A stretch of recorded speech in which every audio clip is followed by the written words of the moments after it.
Panic attack वगैरे येण्याचे लक्षणच नाहीये. हे पॅनिक अटॅक त्यांच्या मनाचे असतात आणि बऱ्याचदा बोलताना त्यांच फंबल होत आहे, म्हणजे त्या साक्ष पूर्णपणे खरी देतायत हे सुद्धा आपण मानू शकत नाही. मग अर्जुन सांगायला मुळातच तन्वी किल्लेदार यांनी आता 3 वेळा माझी साक्ष येताना चूक केली. पहिल्या स्टेटमेंट त्यांनी सांगितले की त्यांनी या सगळ्यामध्ये आता मधुभाऊंनी कुठून पिस्तूल काढली माहीत नाहीये. दुसऱ्या ह्याच्यामध्ये त्या म्हटल्या मधून, तिसऱ्या ह्याच्यामध्ये म्हटल्या लेंग्यामधून, त्यामुळे एक कन्फ्युजन. पहिल्या याच्यामध्ये त्या म्हटल्या मधुभाऊ उभे होते, दुसऱ्या ह्याच्यामध्ये त्या म्हटल्या मधुभाऊ बसले होते. दुसरं कन्फ्युजन. सगळ्यात महत्त्वाची गोष्ट सांगायची म्हणजे आता इकडे मधुभाऊ बसले होते, उभे होते. यापेक्षा महत्त्वाची गोष्ट आहे ते म्हणजे मधुभाऊंना या सगळ्यामध्ये आता हे करण्यात आलं होतं, धक्का देण्यात आला होता.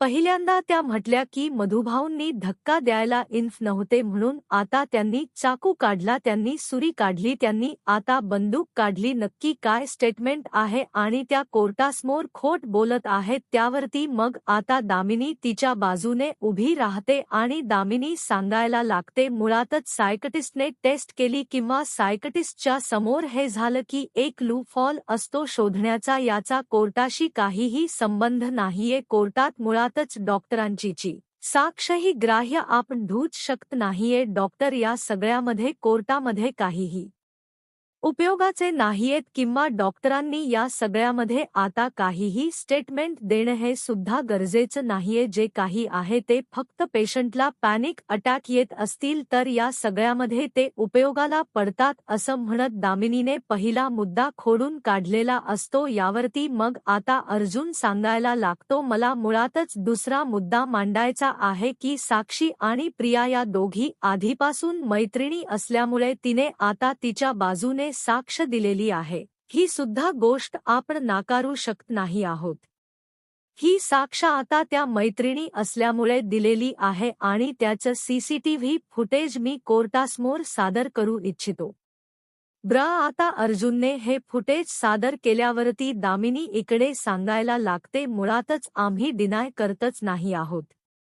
मुळातच तन्वी किल्लेदार यांनी माझ्याजवळ चौकशी करताना ही ऑलरेडी कबुली दिले. माझ्याकडे स्टेटमेंट आहे, मी हवे तर कोर्टाला ते स्टेटमेंट दाखवू शकते. दामिनी एक एक करत सगळे मुद्दे ज्या वेळेला खोडून काढत असते त्यावेळेला अर्जुनला कळतच नाही की हिला कसं समजलं की हा मुद्दा माझ्याकडे आहे. मग ती सांगते हे जे स्टेटमेंट आहे तन्वी किल्लेदार यांचं, त्यांनी घाबरून म्हणजे अर्जुन त्यांना या प्रकरणामध्ये अडकवेल या कारणास्तव घाबरून आता त्यांनी मी साक्षीला ओळखत नाही असं सांगितलं. पण मुळातच ती जरी ओळखत असली त्या आधीच्या गाठीभेटी त्यांच्या काहीही असल्या तरी सुद्धा एक गोष्ट तितकीच खरी आहे की आपण या सगळ्यामध्ये आता ही गोष्ट नाकारूच शकत नाही आहोत की ती दिलेली साक्ष खरी आहे. ती मैत्रीण नाहीये पण त्यांच्या आधीपासून गाठीभेटी होत असतील पण म्हणूनच ती घाबरली की तिने सत्य सांगितलं नाही. ही दुसरी गोष्ट खोडून काढल्यावरती आता इकडे जज साहेब म्हणतात अर्जुन सुभेदार तुमच्याकडे असं काही दुसरे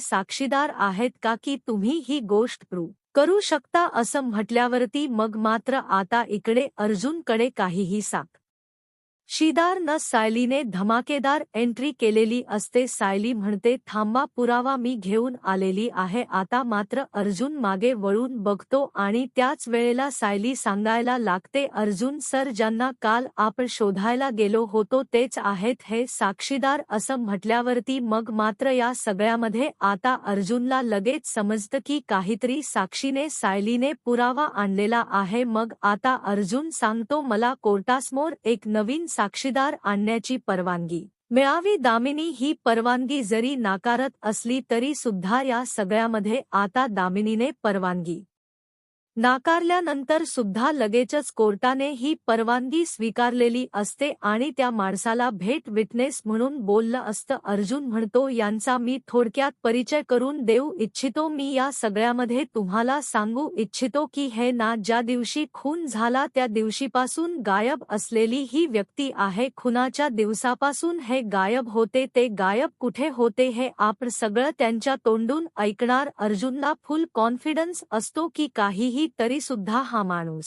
खरी साक्ष देणार कारण सायली त्यांना घेऊन आली. मग आता खरा प्रकार तो सांगायला लागतो. तो सांगायला लागतो की मी खरं तर त्या रात्री खुनाच्या त्या आजूबाजूलाच परिसरामध्ये होतो आणि ज्या वेळेला आता इकडे मला काहीतरी सस्पिशियस वाटलं. मधुभाऊंनी आतमध्ये एंटर करताच तुम्ही असं मोठ्याने आवाज केला. मी मधुभाऊंना ओळखतो कारण आम्ही आजूबाजूलाच राहतो. मग नक्की त्यांच्या घरामध्ये कोणी चोर शिरलेत का हे सगळं पाहण्यासाठी ज्या वेळेला मी आतमध्ये एंटर केली आणि त्या वेळेला मला दिसलेलं दृश्य भयानक होतं. त्यावेळेला तिकडे हे कोर्टासमोर बसलेले. आता मी सांगतो की मधुभाऊ होते आणि ही कोर्टासमोर बसलेली साक्षी होती आणि त्याचबरोबर त्याच्या आधी तिकडे आता प्रिया मधुकर सुद्धा लपून बसली होती.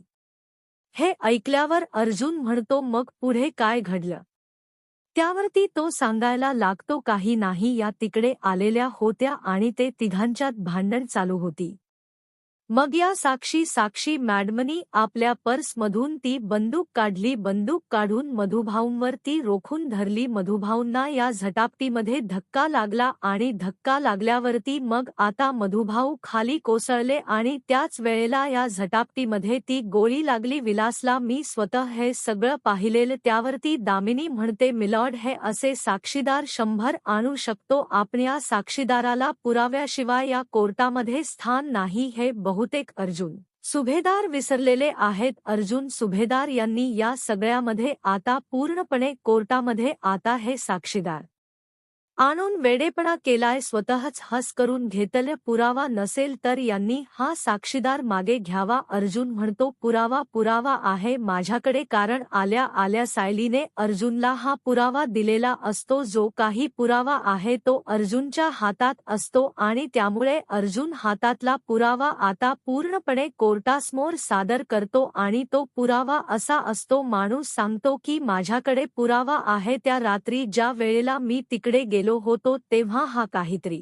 भयानक प्रकार आहे हे माझ्या लक्षात आल्यावरती मी ताबडतोब या सगळ्यामध्ये आता तिकडे माझा कॅमेरा सुरू केला होता. कॅमेरा सुरू करून मी सगळं रेकॉर्डिंग सुरू केलं. रेकॉर्डिंग सुरू केल्यामुळे मग या सगळ्यामध्ये आता माझ्याकडे तो पुरावा अजूनही आहे. यावरती अर्जुन म्हणतो तुम्ही कोर्टाला हे सांगावं की तुम्ही इतके दिवस गायब का होतात. यावरती मग तो माणूस सांगायला लागतो मी या सगळ्यामध्ये गायब होतो कारण ह्याच्यामध्ये इन्व्हॉल्व असणारी साक्षी शिकरे ही महिप्त शिकरे यांच्या गुंडांची मुलगी आहे आणि तो गुंड काही करू शकतो.